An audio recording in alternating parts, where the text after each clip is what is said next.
Bonjour, bonjour, Hervé Cyril Leçon, je suis énergéticien et psycho-énergéticien. Aujourd'hui, j'ai décidé de vous parler d'énergie, justement.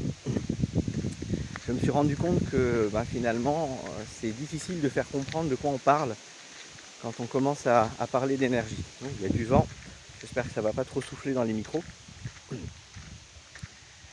L'énergie, en France, c'est un mot fourre-tout qui sert à désigner à peu près tout et n'importe quoi, malheureusement. Et sur cet aspect-là, je pense qu'on manque un petit peu de vocabulaire. Ce serait peut-être bien de mettre un peu l'accent et la précision sur les choses. Donc quand on parle au niveau physique, l'énergie, ça peut être quelque chose qu'on va relier à de l'électricité souvent, hein, à un carburant, à quelque chose qui va nourrir un mouvement. L'énergie à la base, c'est souvent considéré comme un mouvement. Je n'ai pas forcément le meilleur des vocabulaires pour parler de ça, mais on va dire d'un point de vue scientifique et mécanique, l'énergie est quelque chose qui génère un mouvement. Et en cela, l'énergie subtile est très proche, et c'est juste d'utiliser ce terme, sauf qu'on n'a pas de différenciation effective, et que quand on parle d'énergie, eh bien, il y a plein de façons de l'entendre. Donc il y a déjà la façon physique, mécanique, scientifique, qui n'est pas celle dont je vous parle maintenant, même si on s'en rapproche. On va avoir l'énergie qui sera en rapport avec le corps éthérique. Donc le corps éthérique, c'est ce corps subtil dans lequel on baigne et qui est notre réserve d'énergie. Imaginez que vous êtes un œuf, votre corps physique c'est le jaune, votre corps éthérique c'est le blanc. Vous baignez à l'intérieur. Si vous êtes bien centré à l'intérieur, vous avez accès à cette énergie tout le temps. Vous pouvez puiser dedans et vous allez vous sentir en forme, vous allez vous sentir capable, vous allez être capable de vous mettre en mouvement, que ce mouvement soit physique, psychique, mental, émotionnel, etc., etc. Vous aurez cette capacité à vous mettre en mouvement. Si le jaune est à l'extérieur du blanc, eh bien, il ne peut pas se nourrir du blanc, c'est pas possible. Il n'y a plus rien, il n'y a plus d'accès direct, il n'y a plus de contact avec ça, et donc on ne peut plus s'en nourrir, et donc là il va y avoir un problème. Ça peut causer de la fatigue, ça peut causer des malaises, ça peut causer des vertiges, des maladresses, ça peut faire tomber, enfin voilà, il y a un certain nombre de choses, se cogner partout. Ça, c'est toutes les choses qui sont généralement observables suite à un décalage ou plutôt une sortie entre le corps physique et le corps éthérique. Être à côté de ses pompes, être à la traîne, avoir du mal à suivre, etc. C'est des expressions qui symptomatisent souvent ça. Donc voilà, ça c'est au niveau de l'énergétique de l'énergéticien. Donc au niveau subtil, dirons-nous. Et vous avez encore un autre type d'énergie dont on va vous parler dans d'autres types de médecine, comme la médecine chinoise ou dans d'autres cultures.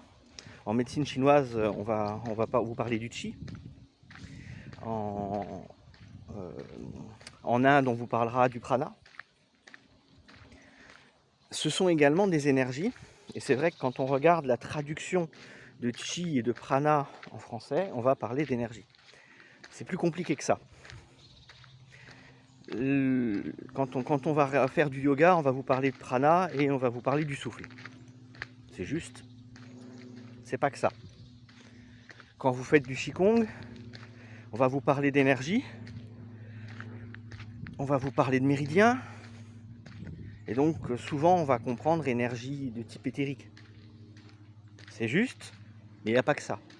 En réalité, les deux sont, pour moi, véritablement le même terme dans des cultures différentes. Le qi et le prana sont l'énergie du souffle vital.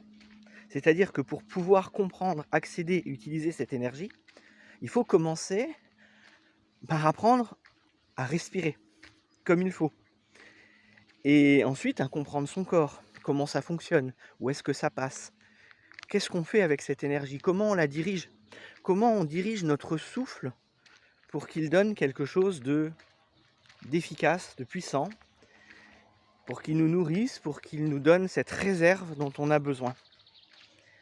En cela, c'est très complémentaire avec l'énergie dont on va parler, l'énergie éthérique, en soins énergétiques par exemple. Et de la même manière, c'est très complémentaire avec l'énergie physique, qui est celle qui nous donne la ressource nécessaire pour se mettre en mouvement. Et bien sûr, en énergie physique, on va se nourrir également avec de la nourriture physique, qui va nous donner une énergie. Or, une chose dont je me souviens de mes premiers cours de yoga, ça remonte à plus de 25 ans, et que j'avais trouvé extraordinaire, que notre prof nous avait expliqué. Elle disait, on peut vivre 1 mois sans nourriture, moins d'1 semaine sans eau, moins d'1 minute sans respirer. C'est très schématique, bien entendu, il y a des variations à tout ça, mais voilà, ça dit tout. La respiration, le souffle, c'est notre première nourriture, notre premier carburant, notre première source d'énergie. Et donc s'occuper du corps énergétique ou du corps physique sans s'occuper du souffle, comme souvent, c'est traiter un symptôme sans s'occuper du fond. Ça peut apporter un mieux, souvent malheureusement de manière temporaire. Et il est intéressant d'aller voir comment on respire mal, parce que très rares sont les personnes qui respirent bien. Et même quand on sait respirer, qu'on connaît les respirations, qu'on connaît les techniques, quand on ne fait pas attention, on a tendance à très mal respirer. Donc parler d'énergie, c'est aussi parler respiration, c'est aussi parler du souffle. Comprendre comment le souffle fonctionne, qu'est-ce qu'il amène à notre corps, de positif, de négatif aussi, puisque bien entendu, tout va de pair.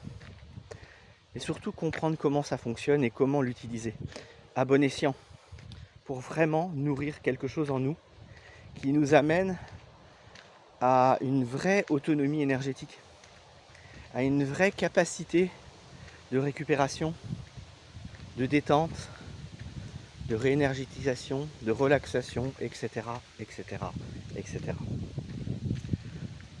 Je pense avoir fait à peu près le tour du sujet, j'espère ne rien avoir oublié. Si c'est le cas, de toute façon, n'hésitez pas à me le dire. Laissez-moi un petit commentaire, un petit message et je pourrai compléter ou rajouter ou me renseigner s'il y a des sujets que je ne connais pas, bien entendu. Allez, à bientôt. Ciao, ciao.